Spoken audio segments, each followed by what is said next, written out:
Morning, church. How are you? I want to thank both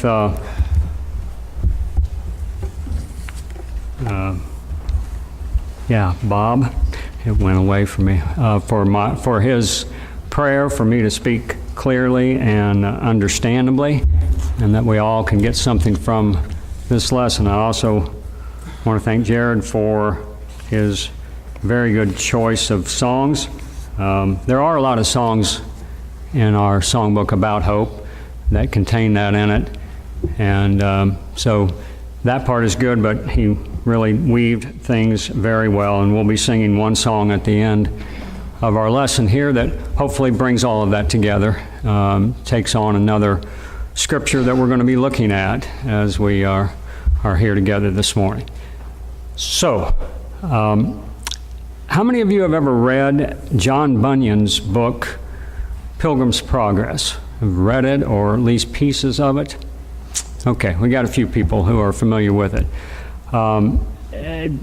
It's one of those standard reads, and you should take a look at it. It is in a little bit archaic language, but the allegory that he weaves is a beautiful one. Speaking of our journey as Christians, represented by the main character Christian, and what he finds along the way, and how he makes his journey, and the struggles that he has on his journey. And he was very, very plain with some of the struggles that he's had on his journey, which helps me when I'm looking at it. Well, in that story, hope, which is our subject this morning, is represented in two different ways by two different characters.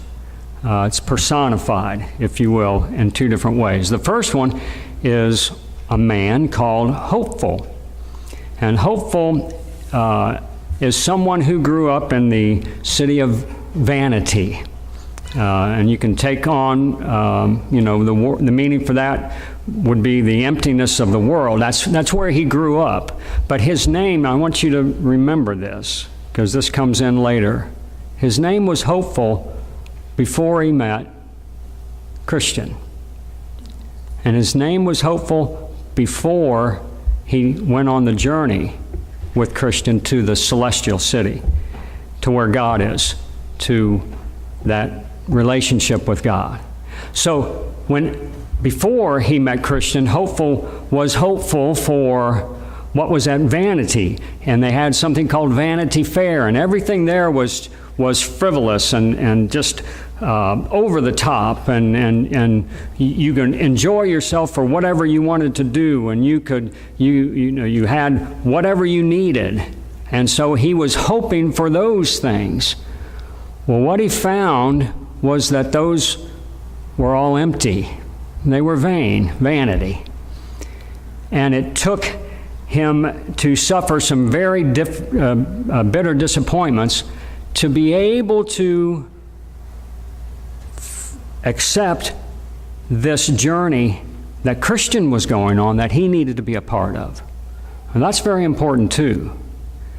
So you have Hopeful, and then the second character is Vain Hope. Vain Hope comes in at the end of the story, when the two of them, Hopeful and Christian, are right ready to go through the river of death into the celestial city, which everybody needed to cross by foot. That was a requirement. When they were getting ready to go across the river of death to the celestial city, there was a man there who was a ferryman, who operated a ferry. His name was Vain Hope. And his promise was, if you want to get across without having to pass through the river of death, I'll take you there. You don't really need to die to yourself. You don't really need to do that. I can take you the easy way. But what they found was the people that listened to him and that went across on that ferry, what they found was when they got to the other side, they were not allowed to be in the celestial city, because that's not how it works. You don't get there that way. You get there by the grace of God. You get there by dying to yourself. So that was Bunyan's, John Bunyan's, not Paul. Wow, that was a slip now, wasn't it? That was John Bunyan's way of showing two ideas behind hope. Might be an oversimplification, okay? But I need things pretty well spelled out for me. I don't know about you. There are those aspects when it comes to hope, because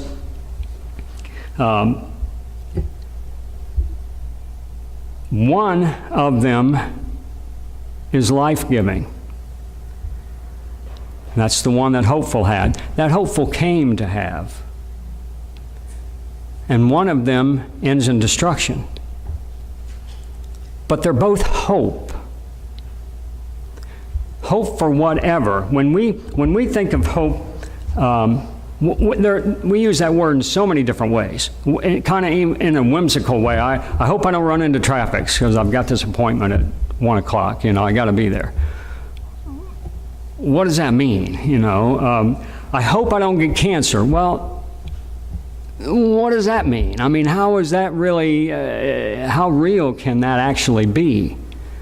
And then it comes to even, I hope that I get this certain car, which I'm very jealous of this guy's car over here.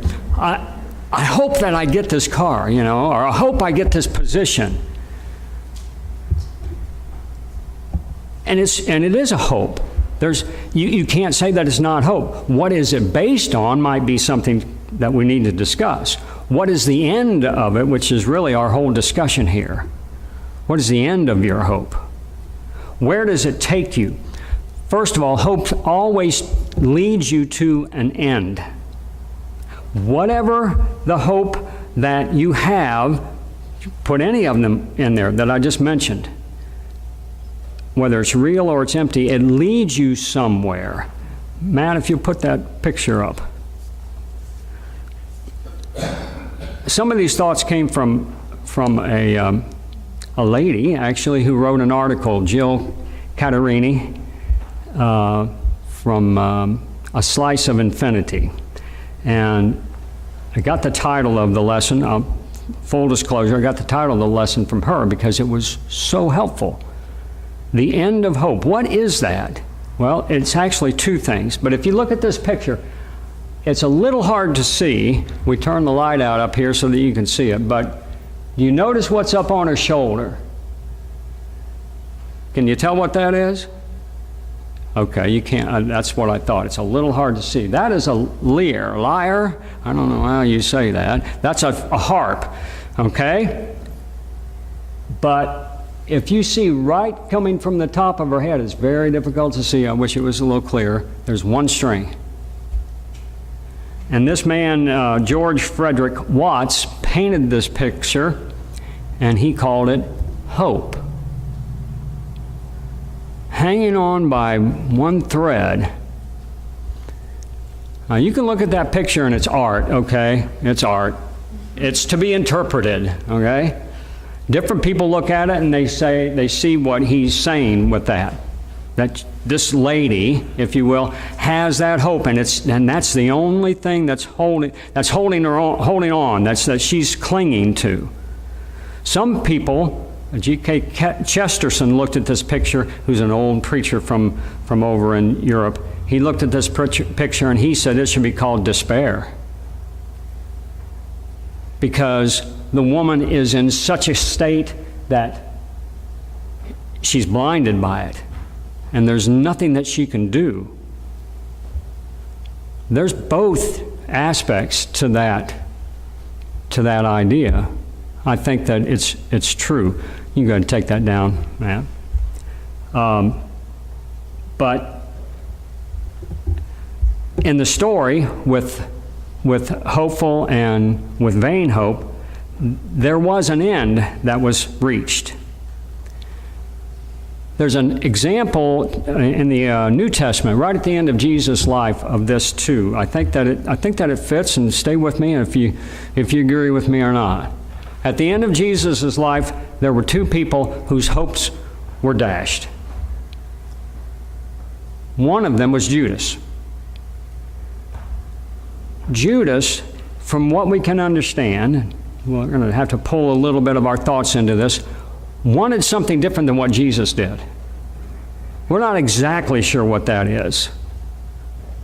Probably the fact that he wanted to bring on a kingdom, as was stated in Stan's class, a physical kingdom, and Jesus wasn't willing to do that. Maybe he wanted to force Jesus' hand in doing what he did. We'll never know all of that, the motives behind it, but there was something that he wanted that Jesus wasn't doing. When his hopes were dashed, when they took Jesus and they were going to kill him, and it ended in the destruction of Judas. But there was another man who had hopes, and they were almost dashed. He might not have understood them completely, and he might have stumbled over them several times, and that was Peter. But in the end, his hope was realized when he understood what God really had in mind, what Jesus really had in mind. And instead of the destruction of Peter, it ended up in his, if you will, his eternal life, his life that continued on with God. So it all depends on where it's going to lead you as to whether the hope that you have is good or not. He understood the reality, and if you want to turn over to Hebrews chapter 6, I was supposed to say that when we were beginning this. If you look at Hebrews chapter 6, I'd like to read a few verses, and I'm going to read it out of two versions, so stick with me just a minute.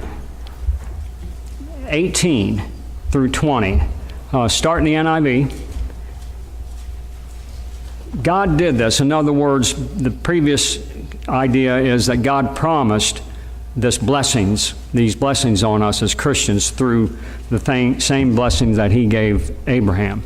God did this so that by two unchangeable things in which it is impossible for God to lie, we who have, now listen to this, we who have fled to take hold of the hope set before us may be greatly encouraged. You know, it's like we were talking before, and in Stan's class, you read through something and you read through something and you don't see it, and then that just jumped right at me. We have fled to take hold of the hope set before us. We have this hope as an anchor for the soul, firm and secure. We're going to sing that in just a few minutes. It enters the inner sanctuary behind the curtain where our forerunner Jesus has entered on our behalf. He has become a high priest forever. But now let me read it to you out of the message, please. He's a little more dramatic. We who have run for our very lives to God have every reason to grab the promised hope with both hands and never let go. It's an unbreakable spiritual lifeline, reaching past all appearances right to the very presence of God, where Jesus, running on ahead of us, has taken up his permanent post as high priest for us. How important is this hope that we have? Now abideth these three things. You can say it. Faith, hope, and love.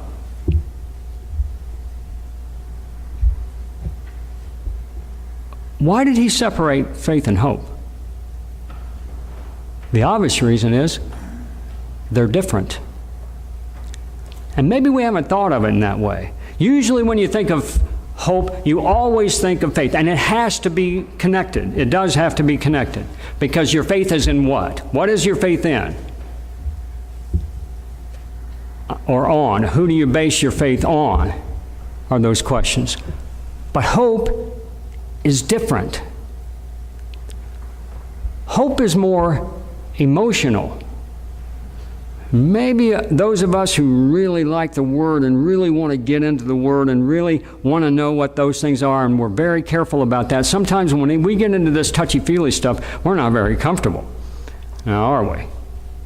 And we don't want to go into subjectivism. No, you don't want to do that. But to ignore this idea that we need to have hope is ignoring a part of us that God has put within us. It's something that's very real. And the Hebrew writer says that it is an unbreakable spiritual lifeline. Now, how important is that? It's so very important. I think that we need to let ourselves hope. Maybe that's the way to put it. And we need to look at hope in a completely different way. We need to embrace some of those feelings. I mean, you have to have that. Brother Tim showed his feelings this morning, and we can relate to that. We need that. Don't you need that? It's not a sterile environment that we're in. This isn't something that, you get the rules that you understand from the Scripture passed down to you, and that's it. That's not the way it is. God always wants us to hope. He always wants us to have that desire. When I was young, the definition for hope was desire plus expectation out of the Scriptures when we're talking about the hope of the gospel. What have we forgotten the word desire? It's not wrong to desire the right thing. We need that emotional connection. So, hope brings us or leads us to an end, but hope also comes to an end. And this is the one I hadn't thought about, but it's absolutely true. Now I want you to turn over to Romans 8, because we're going to look at that again. Romans 8, we're going to look at 22 through 25, which Chris read. So hold on to that. There is an end to our hope. It actually does end somewhere. If you think about just hope when you're thinking about all the material things, when does that hope end? Well, it ends when you get what you desire, when you get what you want. So it does have an end. It leads you to an end, but it also has an end. In vain hope, it ultimately ended in his death and the death of the people that placed their vain hope in him. And hopeful, it was the thing that got them over the line, if you will. And this is the way that Bunyan puts it in his story. Christian says, I sink in deep waters. And hopeful said, but I see the gate and men standing at it ready to help. And that's what got them through the river. It was the hope that they had that got them through the river.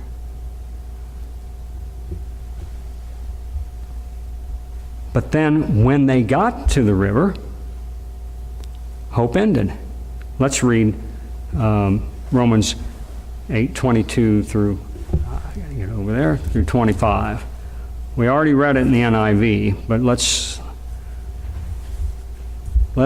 look at it again. We know that the whole creation has been groaning as in the pains of childbirth right up to the present time. Not only so, but we ourselves who have the first fruits of the Spirit groan inwardly as we wait eagerly for our adoption to sonship, the redemption of our bodies. For in this hope we were saved. Again, let that sink in. In this hope we were saved. Hope that is seen isn't hope at all. Who hopes for what they already have? But if we hope for what we do not yet have, we wait for it patiently. It has an end. We're hoping for something that we don't have yet. And that's okay. It's not only okay, it's essential for us to hold on to that. Of course it's based on something that's real. Of course it's based on God's promises. Of course there is a reality in heaven that we're going to be in. Obviously those things are true. But we need to have hope for that. Let me read the Message. And he views this a little more from the the idea, the perspective of the pregnant woman. We've had a couple of them. Yeah, you are in that position at this point, and Sarah was just in that position. So see if you can relate to this, okay?